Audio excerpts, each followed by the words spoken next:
같이 사도신경 하심으로 9월 6일 예바다교회 청소년팀 주일 예배를 함께 시작하도록 하겠습니다. 함께 사도신경으로 신앙고백 드리겠습니다. 나는 전능하신 아버지 하나님 천지의 창조주를 믿습니다. 나는 그의 유일하신 아들 우리 주 예수 그리스도를 믿습니다. 그는 성령으로 잉태되어 동정녀 마리아에게서 나시고 본디오 빌라도에게 고난을 받아 십자가에 못 박혀 죽으시고 장사된 지 사흘 만에 죽은 자 가운데서 다시 살아나셨으며 하늘에 오르시어 전능하신 아버지 하나님 우편에 앉아 계시다가 거기로부터 살아있는 자와 죽은 자를 심판하러 오십니다. 나는 성령을 믿으며 거룩한 공교회와 성도의 교제와 죄를 용서받는 것과 몸의 부활과 영생을 믿습니다. 아멘. 오늘 이곳에 계신 성령님 함께 찬양하겠습니다.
함께 기도하시겠습니다.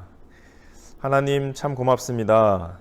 오늘도 귀한 주일을 맞이해서 우리 예바다교회 청소년팀 비록 만날 수는 없지만 영상을 통해 함께 예배할 수 있도록 해주시니 하나님 참 고맙습니다. 멀리 떨어져 있지만 하나님께서 각자 있는 자리에 함께 해주셔서 그곳에서도 성령 하나님 동행해 주셔서 우리가 마음을 다하고 전심을 다해서 하나님을 예배할 수 있는 귀한 시간 되도록 주님 도와주시옵소서. 각자가 어렵고 힘든 시간들을 보내고 있습니다. 혼란스럽지만 하나님께서 늘 우리 인생의 주인이시니 하나님을 믿으며 하나님을 바라보며 한 걸음 한 걸음 내디딜 수 있는 우리 예바다교회 청소년팀 될 수 있게 주님 도와주시옵소서. 아프지 않도록 주님 늘 지켜주시고 안전하도록 건강하도록 주님 우리를 늘 지켜주시옵소서. 매일 삶 속에 말씀을 통해 기도를 통해 찬양을 드리며 예배를 드리며 하나님과 동행하는 예수님과 한 걸음 한 걸음 걸어갈 수 있는 우리 예바다교회 청소년팀 되도록 주님 은혜를 더해 주시옵소서. 감사드리며 예수님의 이름으로 기도하오며 주님 가르쳐 주신 기도로 기도하오니 하늘에 계신 우리 아버지, 아버지의 이름을 거룩하게 하시며 아버지의 나라가 오게 하시며 아버지의 뜻이 하늘에서와 같이 땅에서도 이루어지게 하소서. 오늘 우리에게 일용할 양식을 주시고 우리가 우리에게 잘못한 사람을 용서하여 준 것 같이 우리 죄를 용서하여 주시고 우리를 시험에 빠지지 않게 하시고 악에서 구하소서. 나라와 권능과 영광이 영원히 아버지의 것입니다. 아멘. 우리 함께 말씀 읽도록 하겠습니다. 오늘 우리에게 주시는 말씀은 구약성경 룻기 1장 15절부터 18절까지 말씀입니다. 제가 가진 성경책으로는 구약 403쪽 룻기 1장 15절부터 18절까지의 말씀을 같이 읽도록 하겠습니다. 시작. 나오미가 또 이르되 보라 내 동서는 그의 백성과 그의 신들에게로 돌아가나 하니 너도 너의 동서를 따라 돌아가라 하니 룻이 이르되 내게 어머니를 떠나며 어머니를 따르지 말고 돌아가라 강권하지 마옵소서. 어머니께서 가시는 곳에 나도 가고 어머니께서 머무시는 곳에서 나도 머물겠나이다. 어머니의 백성이 나의 백성이 되고 어머니의 하나님이 나의 하나님이 되시리니 어머니께서 죽으시는 곳에서 나도 죽어 거기 묻힐 것이라. 만일 내가 죽는 일 외에 어머니를 떠나면 여호와께서 내게 벌을 내리시고 더 내리시기를 원하나이다 하는지라. 나오미가 룻이 자기와 함께 가기로 굳게 결심함을 보고 그에게 말하기를 그치니라. 아멘. 우리 9월에는 룻기 말씀을 살펴보게 됩니다. 룻기에 관해서 간략한 소개 영상이 있는데 우리 같이 보신 후에 계속해서 말씀 이어가도록 하겠습니다. 룻기는 성경의 8번째 책으로 저자가 누구인지는 알려져 있지 않습니다. 룻기는 룻이라는 한 여인의 이야기인데요. 룻은 교제, 우정이라는 의미를 가지고 있지요. 룻기에는 3명의 중요한 인물이 등장합니다. 주인공인 룻과 룻을 도와주다가 룻과 결혼한 보아스, 그리고 룻의 시어머니 나오미입니다. 룻기의 흐름을 크게 보면 나오미와 룻의 만남, 보아스와 룻의 만남, 룻과 보아스의 결혼, 그리고 다윗의 족보로 이해할 수 있습니다. 사사기 시대에 한 가정이 등장합니다. 엘리멜렉과 그의 아내 나오미, 그리고 아들 말론과 기럐입니다. 베들레헴에 살던 이 가정은 흉년이 들어 모압 땅으로 가서 살게 되는데 모압에서 엘리멜렉이 죽게 됩니다. 엘리멜렉이 죽은 이후 두 아들은 모압 여자와 결혼을 하게 되는데 한 명은 오르바이며 한 명은 룻입니다. 그런데 이 두 아들마저도 죽고 3명의 여인만 남게 되지요. 나오미는 원래 살던 땅으로 돌아가려고 마음을 먹고 두 며느리에게 각자 친정집으로 돌아가라고 합니다. 이 과정에서 오르바는 동의하고 돌아가지만 룻은 시어머니를 따라가기로 결심합니다. 베들레헴에 돌아온 두 여인은 먹을 고민을 하게 됩니다. 룻이 밭에 나가 추수하는 사람들을 따라 이삭을 줍기 시작하는데 그곳은 보아스라는 남자의 밭이었어요. 보아스는 죽은 엘리멜렉의 먼 친척이었습니다. 보아스는 룻에게 은혜를 베풀고 많은 도움을 주게 되는데 그것은 룻이 남편을 잃은 시어머니에게 했던 일들에 대해서 알고 있었기 때문이었습니다. 신명기 24장 19절에는 곡식을 거둘 때 외국인, 고아, 그리고 과부들을 위해 곡식을 남김없이 거두지 말고 그들을 배려하라는 말씀이 나오지요. 보아스는 하나님의 말씀을 잘 따라 사는 사람이었던 것을 알 수 있습니다. 또한 보아스가 룻에게 행한 모든 일을 듣게 된 나오미는 보아스가 본인 가족의 대를 이어갈 사람이라는 것을 확신하게 됩니다. 유산을 이어가기 위해 보아스와의 혼인을 결심하게 되고 둘은 결혼하여 오벳이라는 아들을 낳게 됩니다. 오벳은 훗날 이새를 낳게 되는데 이새가 바로 다윗의 아버지이지요. 룻기는 다윗까지의 족보를 소개하지만 우리는 이 계보가 예수 그리스도로 이어진다는 것을 알고 있습니다. 여성의 이름을 딴 성서는 에스더서와 룻기가 있습니다. 왕비였던 에스더의 이야기에 반해 평범해 보일 수도 있는 룻의 이야기이지만 그 속에서 환경과 신분을 넘어 메시아를 향한 계획을 이어가는 하나님을 경험해 보시길 바랍니다. 영상을 보니까 조금 더 잘 이해가 되시죠? 배경적인 이야기들이 많이 나왔는데요. 특별히 오늘 살펴보게 될 이 1장은 앞으로 있을 내용들에 대한 이제 배경과 같은 내용들이 나오고 있어요. 먼저 1절을 같이 보시면요. 룻기 1장 1절. 사사들이 치리하던 때에 그 땅에 흉년이 드니라. 유다 베들레헴의 한 사람이 그의 아내와 두 아들을 데리고 모압 지방에 가서 거류하였는데 하면서 이 전체를 시작하는 배경을 이제 얘기하고 있어요. 그 첫 시작이 사사들이 치리하던 때래요. 사사들이 치리하던 때. 사사들은 그 룻기 앞에 있는 사사기에 나오는 그 사사들을 얘기하는 거죠. 참 암흑 시대예요. 사사기 시대는 좀 어둡고 영적인 암흑기라고 불리거든요. 그래서 사사기를 끝나는 마지막 구절도 사람들이 저마다 자기 눈에 보기에 좋은 대로 하나님이 다스리시고 하나님을 바라보며 살기보다 그저 자기 좋은 대로 행했던 사람들이 사사기 시대의 사람들이었죠. 사사기가 그렇게 마무리하는 거예요. 그러니까 이 룻기 1장에서 사사들이 치리하던, 사사들이 다스리던 때이다라고 했을 때에는 참 조금은 좀 암울한 내용이 계속 나오는데 암울한 시대를 먼저 좀 배경하고 있어요. 이게 첫 번째 암울. 그리고 뒤에 이어서 보면 사사들이 치리하던 때에 그 땅에 흉년이 들었대요. 흉년. 또 아무라죠. 아무람 두 번째. 흉년이 들었대. 먹을 게 없어요. 근데 심지어 그 땅의 이름이 뭐냐면 흉년이 드니라 유다 베들레헴. 이 베들레헴은 뭐 이렇게 떡집, 빵집 이런 뜻이거든요. 당시에 이렇게 주식으로 먹던 빵이 있던 곳, 빵이 있는 집 이런 뜻이에요. 근데 이 빵이 있어야 할 베들레헴에 흉년이 들었어요. 양식이 없는 거죠. 이게 얼마나 아이러니해요? 이 흉년이 들어서 먹을 게 없게 된 거죠. 그래서 한 사람이 그의 아내와 두 아들을 데리고 모압 지방으로 갔대요. 모압은 이 유다 베들레헴과는 이제 요단 강을 건너서 있는 지역인데 이방 지역이죠. 그러니까 낯선 지역으로 가게 된 거예요. 먹을 것을 찾아서 가게 된 거죠. 사사들이 치리해서 암울하죠.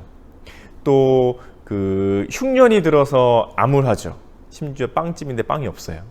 그리고 모압 땅, 이방 땅으로 가야 돼서 참 암울하죠. 이 빵이 없는 게 제가 살고 있는 동네 그 옆에 박촌이라고 있거든요.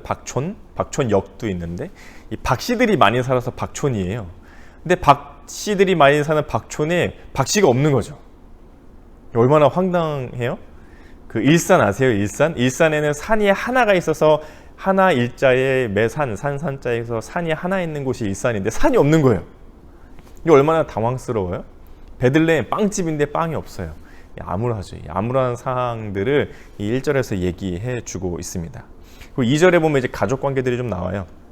그 사람이 누구였냐면 그 사람의 이름은 엘리멜렉이요. 그의 아내의 이름은 나오미요.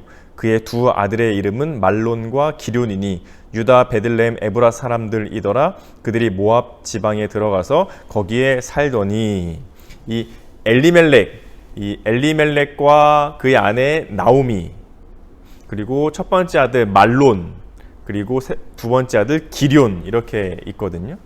엘리멜렉과 말론과 기럐 그리고 엘리멜렉이 아니었던 나오미 이 사람들이 모압이라는 곳으로 아까 얘기했던 그 이방 지역으로 가게 되고 거기서 각기 그 아들들이 아내를 얻죠. 그래서 말론은 룻이라는 아내를 얻고 기럐은 오르바라는 아내를 얻게 돼요. 이렇게 해서 6 식구가 되게 되죠. 근데 어쩌다 보니까 이 남자들이 다 죽어요. 엘리멜렉, 말론, 기럐이 다 죽고 시어머니 나오미 그리고 그의 며느리들인 룻과 오르바만 남게 돼요.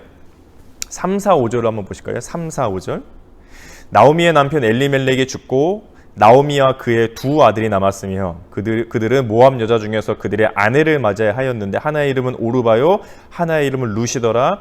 그들이 거기에 10년쯤 그 모압에 있으면서 5절에 보면 말론과 기럐 두 사람이 다 죽고 그 여인은 두 아들과 남편의 뒤에 남았다. 여기서 말하는 여인은 이제 나오미죠. 시어머니 나오미가 남편도 죽었고 두 아들도 다 죽고 그 며느리들이었던 룻과 오르바만 남게 되었어요.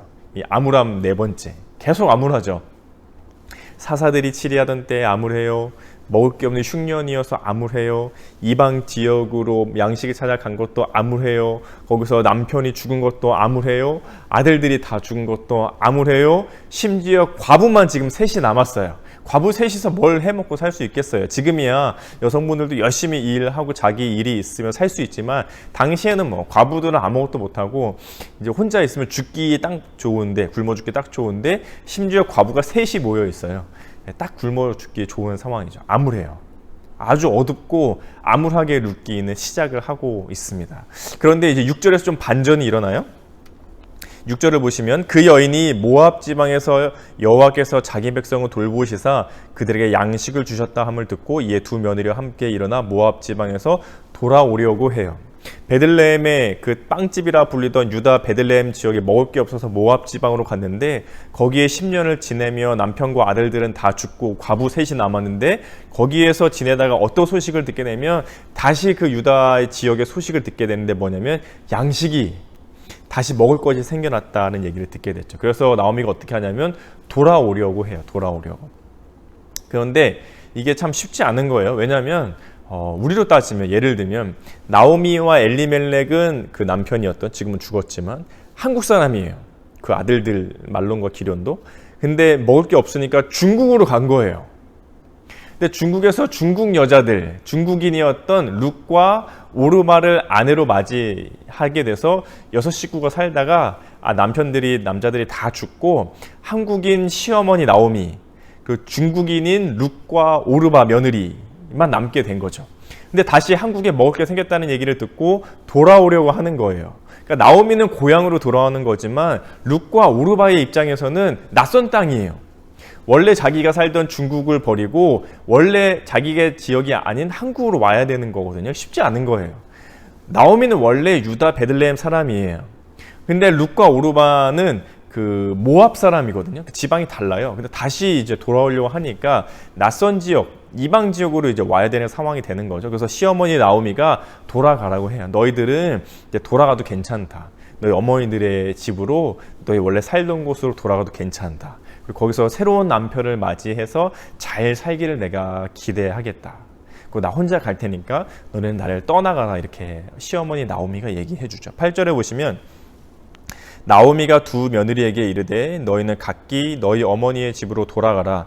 너희가 죽은 자들과 나를 선대한 것 같이 여호와께서 너희를 선대하시기를 원하며 여호와께서 너희에게 허락하사 각기 남편의 집에서 위로를 받게 하시기를 원하노라 하고 그들에게 입맞춤에 그들이 소리를 높여 울며 어머니가 돌아가라 하죠. 하나님 죽은 자들과 너희들이 나를 선하게 대해준 걸 내가 알고 있다. 이 선대라는 단어 중요한데 헤세드라는 단어예요. 하나님의 사랑을 뜻할 때 쓰이는 단어인데 변하지 않는 인애, 이 계속되는 그 사랑, 그런 뜻이잖아요. 너희가 나를 그렇게 대해준 걸 아니까 너희가 돌아가도 하나님께서 너희를 선대해 주시기를 내가 기원한다. 그리고 돌아가라. 그러니까 울죠. 서로가 이렇게 부둥켜 안고 막 울어요. 소리를 높여 울죠. 그리고 두 번째 아들의 아내였던, 두 번째 며느리였던 오르바는 떠나가요. 근데 이 첫째 며느리 룻이 안 가는 거예요. 그리고 나서 룻이 돌아가라 했는데 룻이 안 돌아갑니다 하면서 하는 말이 오늘의 이제 본문입니다. 오늘 본문. 15절부터 같이 한번 보실까요? 15절. 나오미가 또 이르되 보라 내 동서는 그의 백성과 그의 신들에게로 돌아가나니 너도 너의 동서를 따라 돌아가라 하니. 이 돌아가라. 오르바는 가짜냐? 너의 동서라고 하잖아요. 며느리, 두 번째 며느리. 너의 동서 오르바는 갔으니까 룻 너도 가라는 거예요. 근데 룻이 안 가요. 16절 17절에 보시면 룻이 이르되 내게 어머니를 떠나며 어머니를 따르지 말고 돌아가라 강권하지 마옵소서. 어머니께서 가시는 곳에 나도 가고 어머니께서 머무시는 곳에서 나도 머물겠나이다. 어머니의 백성이 나의 백성이 되고 어머니의 하나님이 나의 하나님이 되시리니 어머니께서 죽으시는 곳에서 나도 죽어 거기 묻힐 것이라. 만일 내가 죽는 일 외에 어머니를 떠나면 여호와께서 내게 벌을 내리시고 더 내리시기를 원하나이다 하는지라.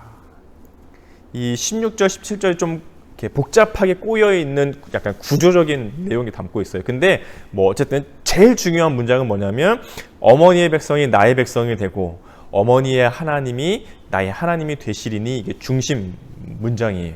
룻이 그 하나님을 알았겠어요? 모압 땅은 하나님을 섬기는 지역이 아니에요. 그러니까 하나님을 모르는 사람들이죠. 당시에는 신이라고 하면 그 지역, 그 나라를 다스리는 거거든요. 유다 베들레헴의 신은 우리가 알고 있는 하나님이에요. 물론 하나님이 그 지역 안에서만 머무시는 분은 아니시고 온 세계와 열방을 다스리는, 온 우주를 다스리는 하나님인 것으로 우리도 알고 있고 하나님도 그렇게 얘기하시지만, 당시 또 외의 사람들의 신에 대한 인식은 뭐냐면 지역에 대한 신이 있죠. 그 나라를 다스리는 신. 그러니까 유대의 신이 다르고 모압의 신이 달라요. 그러니까 모압에서 지내던 룻은 하나님을 사실은 잘 모르던 사람인 거죠. 그래서 다시 이 땅으로 오게 되면, 나오미 지역으로 오게 되면 하나님의 신의 영역 아래에 들어오는 거니까 사실 쉽지 않은 거였어요. 그러니까 나오미도 돌아가라고 하는 거죠. 근데 시어머니 나오미, 당신의 하나님이 나의 하나님이 될 것입니다 라고 했을 때 이 룻의 고백은 상당히 참 대단한 고백이 담겨져 있는 거예요. 그러니까 자신의 모든 것을, 종교, 신마저 버리고 나오미 시어머니 당신의 하나님을 따라 내가 가겠다는 거거든요. 이게 대단한 결단과 고백이 담겨져 있는 거죠. 근데 이 의미 속에 사실 뭐가 담겨져 있냐면, 이 룻도 남편을 잃었으니까 마음이 참 슬프잖아요. 애통함이 있잖아요. 근데 자기보다 더 누가 마음 아파해요 지금은요? 나오미죠. 시어머니 나오미. 남편도 죽고 심지어 아들들도 잃었잖아요. 그리고 두 번째 며느리도 이제 떠나갔어요. 나오미 원래 뜻의 이름의 뜻이 기쁨, 즐거움, 뭐 사랑받는 자 이런 뜻이거든요. 그런데 지금 모든 것을 다 나중에 돌아가면 마라라고 부르라고 해요. 마라. 이게 쓰다 이런 뜻이거든요. 자신이 얼마나 비참해요. 그 애통함이 더 크죠. 룻보다 사실 더 큰 거예요. 룻은 그 애통함, 시어머니 나오미의 그 슬픈 마음, 시어머니 나오미의 그 애통함에 자기도 함께 가겠다 하는 다짐이 담겨져 있죠. 그래서 한 학자 세이큰펠드라고 하는 학자가 이렇게 표현해요. 인의 그 사랑에 대해서 한 믿음의 공동체에서 약한 자가 공궁에 처했을 때 강한 자가 자발적으로 보이는 충성과 사랑. 그 믿음의 공동체 안에서 약한 자가 있는데 그 약한 자에 대해서 강한 자가 보여주는 충성과 사랑을 가리켜서 인애, 헤세드, 앞에서 우리가 얘기했던 그 선대하다, 선하게 대하다를 이렇게 표현하고 있어요. 지금 약한 자는 누구예요? 나오미죠. 누구보다도 애통해하고 슬퍼하고 아픈 마음을 가지고 있어요. 근데 뭐 이 룻도 마음이 아프지만 그래도 룻보다는 강한 자, 믿음의 공동체 안에서 약한 나오미를 향해 강한 룻이 보여주고 있는 그 충성과 사랑, 당신이 가는 그곳에 나도 따라가겠습니다. 당신의 백성이 나의 백성이 되고 당신의 그 하나님이 나의 하나님이 될 것입니다 라고 보여주는 그 오로지 다 바쳐주는 그 충성과 사랑, 인애죠. 선대, 헤세드, 강한 자가 약한 자에게 보여주고 있는 충성과 사랑이 바로 이 오늘 구절의 말씀에서 드러나고 있는 거죠. 가장 약한 자를 위해서 가장 강한 자가 보여주신 사랑, 누가 생각나세요? 예수 그리스도, 우리 예수님이 생각나죠. 가장 약한 나, 가장 약한 우리를 위해서 가장 강하신 분이 보여주신, 성육신 하셔서 몸을 입고 이 땅에 오셔서 십자가에 죽으시기까지 보여주신 그 충성과 사랑, 인애, 선대하는 헤세드의 사랑을 예수님이 우리에게 보여주셨죠. 그래서 룻의 이 모습을 잠잠히 보고 있으면 예수님의 사랑이 생각납니다.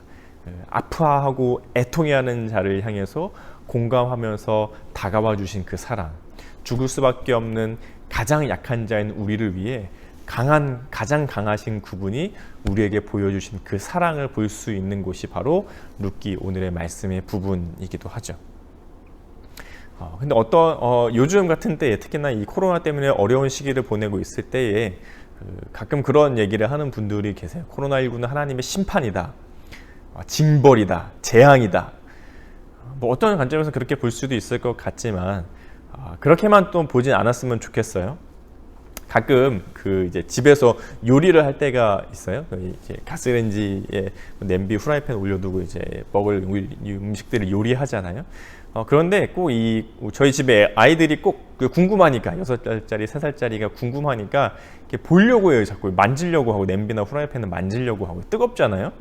오빠가 의자를 놓고 올라오면 이제 동생도 따라가지고 또 의자 놓고 이렇게 올라와서 만지려고 하면 이게 조심시키죠. 만지지 마. 뜨거워. 그거 만지면 안 돼. 저리 가. 이거 뜨거워. 만지면 안 돼. 하면서 조심시키거든요. 근데 어떨 때는 그냥 둘 때가 있어요. 너무 뜨겁지 않고 약간 미지근한 거는 그냥 이제 만지려고 하면 그냥 두죠. 만져보고 뜨거워 하면 자기들이 놀래서 위험한 거를 좀 알 때도 있으니까 약간 이제 그냥 둘 때도 있어요. 그러면 이제 뭣도 모르고 올라와서 만졌다고 해서 뜨거워 하면서 이제 화들짝 놀래죠. 또 때로는 어쩔 때는 실수할 때도 있어요. 실수할 때 저도 모르는 사이에 진짜 뜨거운데 저도 모르는 사이에 올라와서 만졌다가 이렇게 어이구 하면서 정말 이제 다칠 정도로 혹은 되거나 아니면 매운 거 먹을 때도 그래요. 자꾸 이제 매운 거 김치찌개나 라면 같은 거 먹을 때 이 꼬맹이도 자기도 달라고 먹으면 이제 정말 매워가지고 울왜 하면서 울거든요. 근데 자꾸 달라고 계속 달라고 하면은 라면 같은 걸 이렇게 한 조각 해가지고 이렇게 주죠. 먹어봐야 네가 안 먹지 하면서 이렇게 줄 때가 있어요. 먹고 나서 막 콧물을 쏙 빼고 이제 자기 도망가죠. 약간 하나님도 그런 마음으로 지금 시기를 보내고 계시지 않을까. 하나님이 우리에게 징벌과 심판과 재앙으로 주시는 일, 물론 그럴 수도 있겠지만 한편으로는 우리가 자꾸 이렇게 하지 말아야 할, 또 우리가 이렇게 만지지 말았어야 할 것들을 마치 만져서 호되게 이렇게 혼나는 것처럼 그 하나님께서 우리에게 주시는 교훈이 때로는 있는 것 같다, 이런 생각이 좀 들 때가 있어요. 그런데 이제 그렇거든요. 실수로 아이들이 뜨거운 것을 만져서 다쳤거나 먹지 말아야 될 것을 먹어서 정말 속이 상했을 때에는 부모가 달려가죠. 달려가서 손을 이렇게 떼가지고 찬물에 담가주거나 얼음을 대주거나 약을 발라서 바로 치료해줘요. 매운 것뿐만 아니라 정말 나쁜 것을 먹었을 때에는 토하게 하고 막 입을 벌려서 꺼내죠. 지금 이 시간 코로나 때문에 모두가 다 힘들잖아요. 저도 힘들고 여러분도 힘들고 우리 어른들도 힘들고 우리나라뿐만 아니라 전 세계가 힘들고, 하나님이 그냥 두고만 보시지는 않을 것 같아요. 목숨까지 가장 강한 자가 가장 약한 우리에게 목숨을 다하면서 사랑을 보여주셨는데 우리가 그냥 죽도록 내버려 두시겠어요? 돌보시고 지켜주시겠죠. 하지만 우리에게 주시는 교훈은 있는 것 같아요. 그 교훈을 잘 생각해 볼 필요는 있죠. 하지만 하나님은 포기하지 않고 우리를 사랑하시는 분이시죠. 인애로, 변하지 않는 선대함으로, 헤세드의 그 사랑으로 가장 약한 우리에게 가장 강한 사랑으로 애통해하는 우리에게 다가와 주신 그 사랑이 있기에 우리 결코 포기하지 않으실 거예요. 말씀을 기억하면서 두 가지로 좀 정리하면 좋겠어요. 먼저는 하나님의 그 사랑, 변하지 않으시는 그 사랑. 그리고 두 번째로는 그런 나는 나보다 약한 자에게 할 수 있는 사랑이 무엇이 있을까? 이 헤세드, 인애, 선대하다, 루시 시어머니 나오미에게 보여주는 이 사랑은 이 선대하는 강한 자, 약한 자에게 보여주는 사랑인데, 그럼 나는 나보다 약한 사람에게 보일 수 있는 사랑이 무엇이 있을까? 가족부터 생각해봐도 좋고요. 여러분의 부모님 또는 형제 자매 또는 친구들, 이웃들. 요즘 부모님 참 힘드시거든요. 여러분의 부모님들 하루하루 일상이 정말 어려워요. 버티기, 여러분 앞에서는 참 내색하지 않으실지도 모르지만 참 버티기 힘든 하루하루를 버티시고, 또 여러분의 가족들, 또 다른 가족들, 친지들 또는 할아버지, 할머니들 참 어려운 시기들을 보내고 계실 텐데 좀 위로의 한마디, 아빠, 엄마 힘들 텐데 힘내시라고, 저도 기도하겠다고, 말썽을 안 부리는 것만으로도 좀 힘이 서로에 되어줄 수 있는, 또는 형제들, 자매들에게 내가 할 수 있는 사랑의 표현은 무엇이 있을지, 친구들에게, 또 하나님을 모르는 친구들, 약한 자들이죠. 그래도 나는 하나님을 믿는 믿음으로 나를 지키시고 돌보신다는 믿음이 내 안에 있는데 그마저도 없이 힘들어하는 친구들이 혹시 있지는 않은지 좀 돌아보면서 도울 수 있는, 또는 말 한마디라도 선대함으로 베풀 수 있는 것은 무엇인지 고민해보고 적용할 수 있으면 좋겠습니다.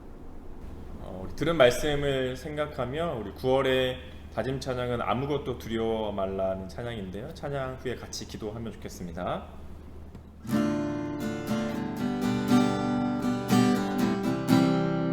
아무것도 두려워 말라.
기도하죠.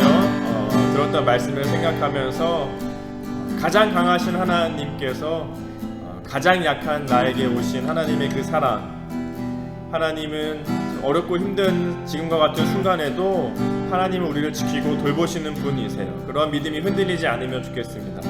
그리고 또 한 가지, 나보다 더 약한 자에게 나도 하나님과 같은 사랑으로 다가갈 사람이 누가 있을지, 부모님, 또 우리 내 친구, 또 내 가정의 형제와 자매들, 또 내가 함께 그 마음을 나누고 변하지 않는 하나님의 사랑처럼 나도 그들에게 베풀 수 있는 사랑은 무엇이 있을지 같이 생각해보고 실천할 수 있는 일들이 이번 한 주간 동안 있을 수 있기를 같이 기도하면 좋겠습니다. 우리 함께 기도하겠습니다.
우리 주일 헌금은 각자 잘 모아두셨다가 교회에 다시 나올 때에 모아뒀던 것들을 하나님 앞에 드리시면 되겠습니다. 기도하겠습니다. 하나님 참 고맙습니다. 오늘도 우리에게 말씀해 주시는 하나님, 가장 강한 자가 가장 약한 자에게 보여준 그 사랑, 가장 강하신 하나님이 가장 약한 나에게 보여주신 그 사랑을 우리가 의심하지 않고 흔들리지 않고 코로나19나 또 그로 인한 여러 가지 어려운 상황들 속에서도 나를 지키시고 돌보시는 하나님의 그 사랑이 있음을 잊지 않을 수 있게 주님 도와주시옵소서.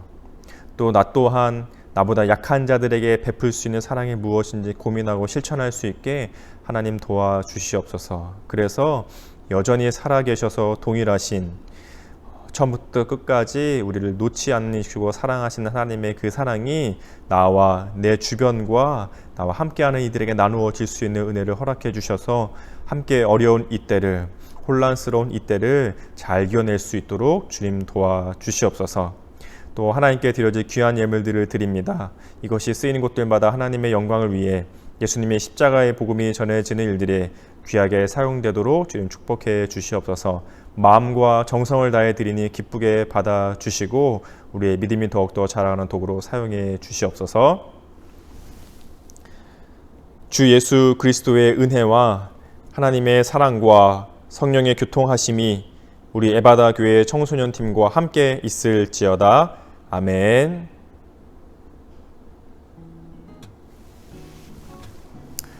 예배는 잘 마쳤고요. 몇 가지 광고 드리죠. 특별한 전달 사항은 없지만 먼저는 우리 전체 카톡방에도 올려져 있지만 에바다 교회 소식지, 우리 교육팀들에 대한 내용들을 담고 있는 소식지가 나왔어요. 여러분도 보시고요. 우리 교회에 함께 다니고 있지 않은 부모님이 계신 경우에는 부모님한테도 좀 보여주시면 좋을 것 같아요. 그래서 한 달 동안 이런 일들이 있었습니다. 우리 교육팀 안에서는 우리 청소년팀은 이런 일들을 하고 있어요 라고 보여주시면 좋을 것 같아요. 같이 한번 나누어 보시고요. 또 이번 주도 어쨌든 비대면 온라인으로 예배를 드렸는데 언제가 될지는 좀 모르겠지만 정부에서도 계속 연장하면서 사회적 거리두기 2.5단계 발표를 계속 하고 있는데요. 좀 끝나는 시점, 다시 좀 모일 수 있는 시점을 추후에 다시 결정이 되게 되면 얘기 드릴 테니까요. 그때는 좀 다시 얼굴을 보고 같이 모여서 예배할 수 있기를 좀 기대하고 기다리고 있으면 좋겠습니다. 그때까지 개인적으로 말씀도 열심히 보시고요. 하루하루 한 절 한 절. 또 우리 잠언 말씀 매주 예배 후에 했었는데 또 할 수 있는 만큼 하면 좋겠다. 이번 주는 5장 할까요, 우리? 잠언 5장 말씀 같이 읽고 한 절씩 쓰기로 하죠. 써서 올리면 편의점에서 편의점 상품권을 선물로 드리겠습니다. 진짜입니다. 이 영상을 끝까지 보고 광고까지 잘 듣는 사람에게 줄 수 있는 선물이네요. 잠언 5장을 읽고 한 절 잘 써서 어디든지 써서 카톡방에 청소년 카톡방에 올려주시면 편의점 상품권을 드리겠습니다. 그래서 그렇게 해서 좀 참여하고 말씀도 읽고 기도하고 또 찬양도 많이 듣고요. 온라인이지만 예배 영상도 잘 보시면서 마음을 다해서 예배드리면 좋겠습니다. 다시 만날 그날 때까지 건강하고 또 안전하고 다치지 않고 무사하게 잘 있다가 우리 만나도록 하겠습니다. 안녕.